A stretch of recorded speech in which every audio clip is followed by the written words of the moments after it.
Hi friends, എല്ലാവർക്കും നമ്മുടെ ചാനലിലെ പുതിയൊരു വീഡിയോയിലേക്ക് സ്വാഗതം. ഞാൻ ധന്യ.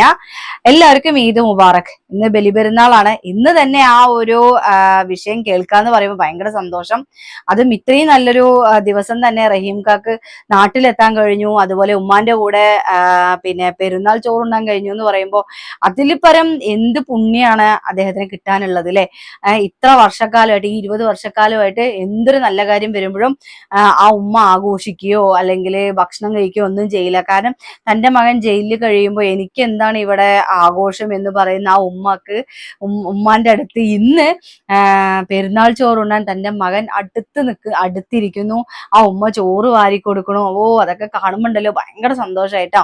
അപ്പൊ ചെയ്യാത്തൊരു കുറ്റം, അതായത് അറിഞ്ഞുകൊണ്ട് ചെയ്തതല്ല, അറിയാതെ ചെയ്ത ഒരു തെറ്റിന് 20 വർഷം അനുഭവിക്കേണ്ടി വന്നത് ആ ഒരു വിദേശ ജയിലില് അകപ്പെടുകയായിരുന്നു. അതുപോലെ തന്നെ അദ്ദേഹത്തിന്റെ പിന്നെ ജീവൻ വരെ നഷ്ടമാകുന്ന രീതിയിൽ നിൽക്കുമ്പോഴാണ് അവസാന ഘട്ടത്തിൽ നമ്മുടെ ബോച്ചയൊക്കെ ഇറങ്ങി ശരിക്കും പറഞ്ഞാല് എല്ലാ മലയാളികളും ചേർന്ന് അദ്ദേഹത്തിനെ രക്ഷപ്പെടുത്തി നമ്മുടെ നാട്ടിലേക്ക് അവസാനം എത്തിച്ചിരിക്കുകയാണ്.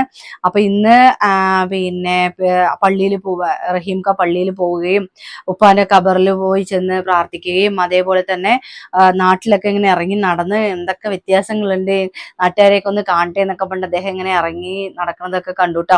കണ്ടപ്പോൾ ഭയങ്കര സന്തോഷം തോന്നി. കാരണം ഈ ഒരു നിമിഷത്തിന് വേണ്ടി നമ്മളെല്ലാവരും കാത്തിരിക്കുകയായിരുന്നു.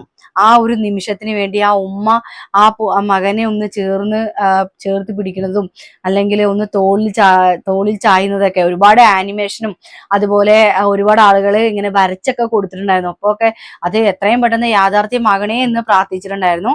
അപ്പൊ എന്തായാലും ഇങ്ങനെ റഹീംകാക്ക് ഇങ്ങനെ ഒരു മോചനം കിട്ടിയതിൽ തന്നെ ആദ്യം തന്നെ ദൈവത്തിനോട് നന്ദി പറയാണ്. കാരണം വേറൊന്നുമല്ല കേട്ടാ, താൻ പാതി ദൈവം പാതി എന്നാണല്ലോ. അപ്പോ ദൈവത്തിന്റെ വിധി ഉണ്ടാവും ഇത്ര ദിവസം ഇന്നതുപോലെ അനുഭവിക്കണം എന്ന്. അപ്പൊ അതുപോലെയൊക്കെ അനുഭവിച്ചു. ഇനി നല്ല കാലം ആവട്ടെ, നല്ല രീതിയിൽ ജീവിക്കട്ടെ എന്ന് പ്രാർത്ഥിക്കുന്നു. ഒരുപാട് അവരുടെ നല്ല വയസ്സിലുള്ള ആ ഒരു കാലഘട്ടം മുഴുവനും ജയിലിലായിരുന്നു. ഇപ്പോ അദ്ദേഹം നാട്ടിലേക്ക് വന്നിരിക്കുകയാണ്. ഇനി നല്ലൊരു ലൈഫാണ് അദ്ദേഹത്തിന് വേണ്ടത്. അതുപോലെ ഉമ്മാനെ പൊന്നുപോലെ നോക്കുന്ന ഒരു പെൺകുട്ടിനെ കിട്ടട്ടെ എന്ന് പ്രാർത്ഥിക്കുന്നു കേട്ടോ. കാരണം ആ ഉമ്മാന്റെ കണ്ണീര് ഒഴുക്കാൻ ഇനി കണ്ണീരില്ല. അത്രത്തോളം ആ ഉമ്മ കരഞ്ഞ് എന്താ പറയാ റബ്ബിനോട് പ്രാർത്ഥിക്കാന്ന് പറയില്ല, അത്രത്തോളം ആ ഉമ്മ പ്രാർത്ഥിച്ചിട്ടുണ്ട്. അതിൻ്റെയൊക്കെ ഒരു ഫലമായി തന്നെയാണ് റഹീം ഖാനെ ശരിക്കും നാട്ടിലെത്തിക്കാനും ഒക്കെ കഴിഞ്ഞത്. പല തടസ്സങ്ങളും ദൈവം വിചാരിച്ചാല് പല തടസ്സങ്ങളും ഉണ്ടായിട്ടുണ്ടാവാം. കാരണം ഒരുപാട് തടസ്സങ്ങൾ ഉണ്ടായിട്ടുണ്ട്, ചെറിയ ചെറിയ കാര്യങ്ങൾ വരെ തടസ്സങ്ങളായിട്ടുണ്ടായിരുന്നു.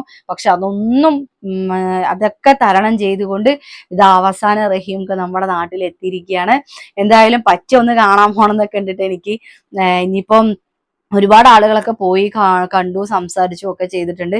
ഇനിയിപ്പോ എനിക്ക് സ്ഥലവും കാര്യങ്ങളൊന്നും അറിയില്ല, എന്നാലും ബുദ്ധിമുട്ടിക്കാതെ ആരെയും ബുദ്ധിമുട്ടില്ലാത്ത രീതിയിൽ ഒന്ന് പോയി കണ്ടിട്ട് ഒരു നോക്ക് കണ്ടിട്ട് വരണം എന്ന് എനിക്ക് ആഗ്രഹമുണ്ട്. കാരണം ഇത്രയും 20 വർഷക്കാലമായിട്ട് അദ്ദേഹം ആ ഒരു വിദേശ ജയിലിൽ കഴിഞ്ഞിട്ട് ഒരു അത്ഭുത മനുഷ്യൻ തന്നെയാണ്. എങ്ങനെയോ രക്ഷപ്പെട്ട് കൊണ്ടുവന്നു.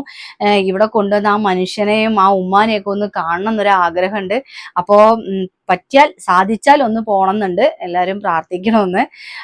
പിന്നെ എനിക്ക് പറയാനുള്ളത്, ഒരുപാട് ഇന്ന് തന്നെ പിന്നെ റഹീം കാക്ക് നാട്ടിൽ വരാനും ഉപ്പാക്ക് വേണ്ടി പ്രാർത്ഥിക്കാനും ഉമ്മാന്റെ കയ്യിൽ നിന്ന് ഒരു വായി ചോറുണ്ണാനും ഒക്കെ ഇന്ന് തന്നെ സാധിച്ചല്ലോ. അത് തന്നെ ദൈവത്തിന്റെ കടാക്ഷം തന്നെയല്ലേ. അപ്പോ ഭയങ്കര സന്തോഷം. ഇനിയിപ്പോ ഞാൻ എന്താ പറയാ, റിപ്പീറ്റേഷൻ തന്നെ പറഞ്ഞുകൊണ്ടിരിക്കുന്നില്ല. അപ്പൊ എന്തായാലും ഇനി പോയി കണ്ടതിന് ശേഷം ഞാനൊരു വീഡിയോ എടുക്കാന്ന് വിചാരിക്കുന്നുണ്ട്. കണ്ടാൽ ഞാൻ എന്തായാലും ഒരു അപ്ഡേഷൻ തരുന്നതായിരിക്കും. അപ്പൊ താങ്ക് യു.